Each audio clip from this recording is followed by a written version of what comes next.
CI Care is really how our staff connect with the patient and their family. CI Care has worked so well here because it's been a tool and a process that the staff have owned and the staff have moved forward, and they saw the results. They know that these practices work, and they're committed to providing the excellence for our patients. We see that every day in letters and feedback that we get from our patients and their families. We see their work in action through the delivery of CI Care. CI Care is the glue that binds our mission, vision, and values. It's the visible expression of who we are and what our vision is. It is essential that CI Care practice extends not just to our patients and visitors, but also to our colleagues. The CI Care service commitment is to be compassionate, collaborative, and professional in the environment of care we provide to our patients, families, and each other. It's an ownership that each of us takes by being a member of the UCLA family. When we are in a positive frame of mind, we can provide the most optimal patient and family experience.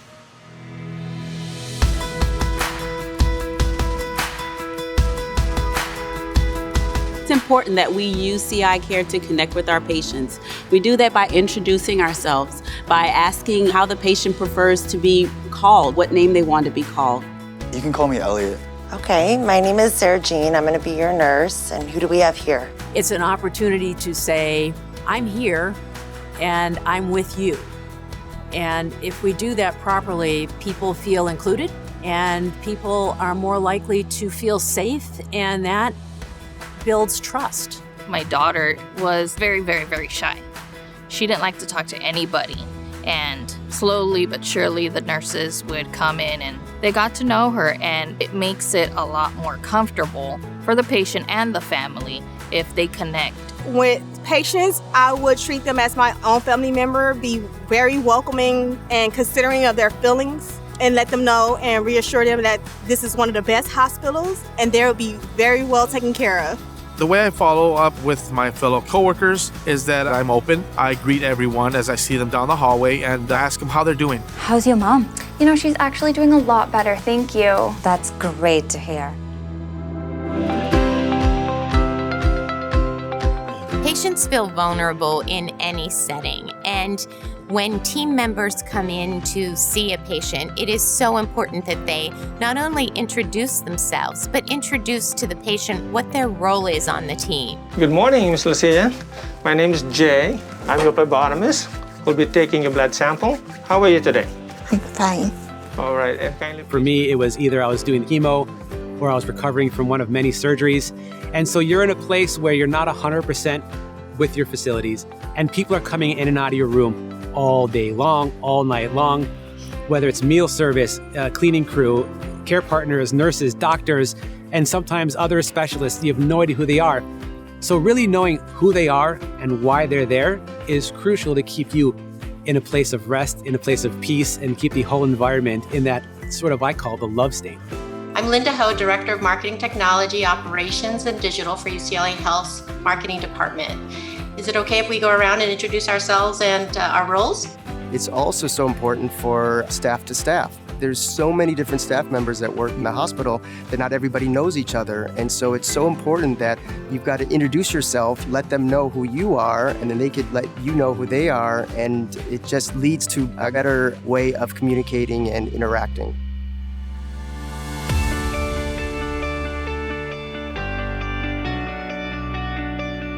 Communication starts with explaining what will be happening, how it'll affect you, what you would feel. The person in front of us is nervous, and we need to explain it in a way that they understand it. So the first part of the physical exam, I'm going to take a look at your skin, and I'll guide you through the rest of it, okay?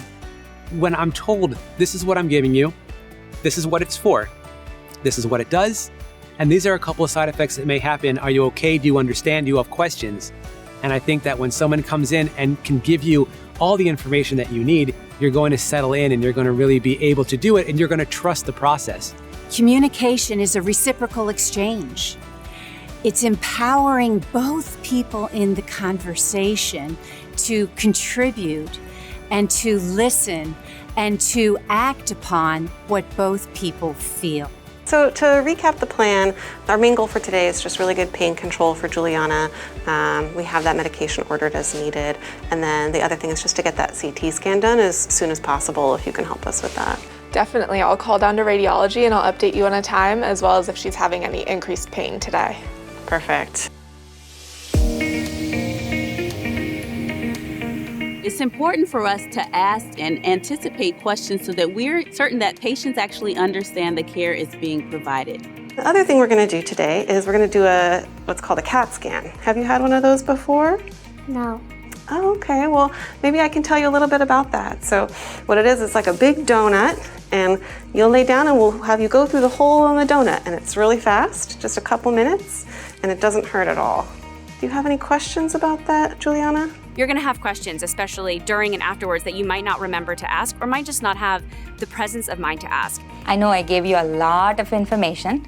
Do you have any questions? It really is our job to think about what you might want to know, think about what you care about, and ask those questions of ourselves, anticipate them, and then provide those answers for you.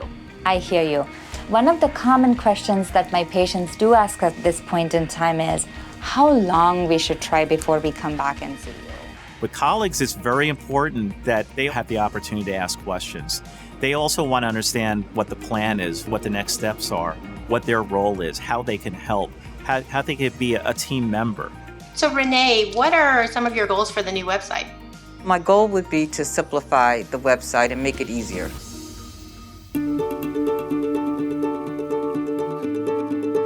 Responding with immediacy means getting back to patients, their family members, colleagues in a timely manner. I think it also means responding with sensitivity and thoughtfulness.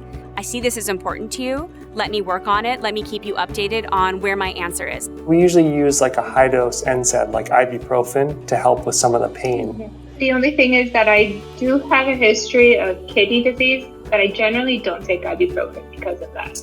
I will note that right now, okay? Thank you. My concerns are being heard. It makes me feel like I'm in a good place where they're actually listening to me and they take what I have to say in consideration. Someone might not know the answer, or they might not have the ability to do what you're asking for, but they can also let you know, hey, I can't do that, or I'm not sure, but I'm gonna go find out. We're not gonna leave you hanging. Assurance, that's the key. I'm supposed to pick up my wife, and I cannot figure out where I'm supposed to be going. Well, I can help you with that. She's supposed to be in Suite 660? Yes, that's actually in our ambulatory building right next door. I'm heading that way for my next meeting. Come on, I'll take you. Responding with immediacy is the best way to show someone that they are important to you. And our patients are important to us, and we are important to each other. So being timely with our response is the number one way to make that happen. We have to make sure that the patient doesn't feel in any way abandoned, isolated, alone. We have to understand those feelings, and we have to always leave the patient with the impression that we're still there for them, even when we're not in the room.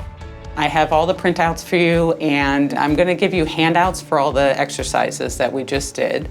And then also in your My UCLA patient portal, there'll be a link, and when you click on the link, you'll be able to see a video, and somebody's doing all those exercises. I don't think that your visit really ends just because the encounter ended. There's everything afterwards. It's the going home, it's the going to the pharmacy, it's questions that you might have, it's follow-ups. And so really this is an exiting, but not a goodbye. So again, I'm Dr. Briggs. I'm Dr. Haig. And if you need anything whatsoever, you have your nursing call button that is right here, and we'll be right outside. Thank you so much. See you soon. Exiting courteously sets the stage. It shows what to expect next. It also alleviates any fear or anticipation of what the next steps would be. It sets the stage for the next person who's coming on to take the ball and run with it. By everybody practicing CI care, we can really ensure that every patient, visitor has the same level of service, no matter who they encounter.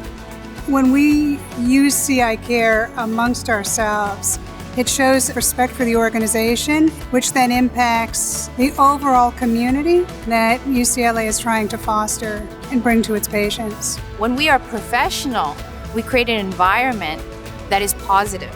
And with that positivity, we can bring our best selves to work.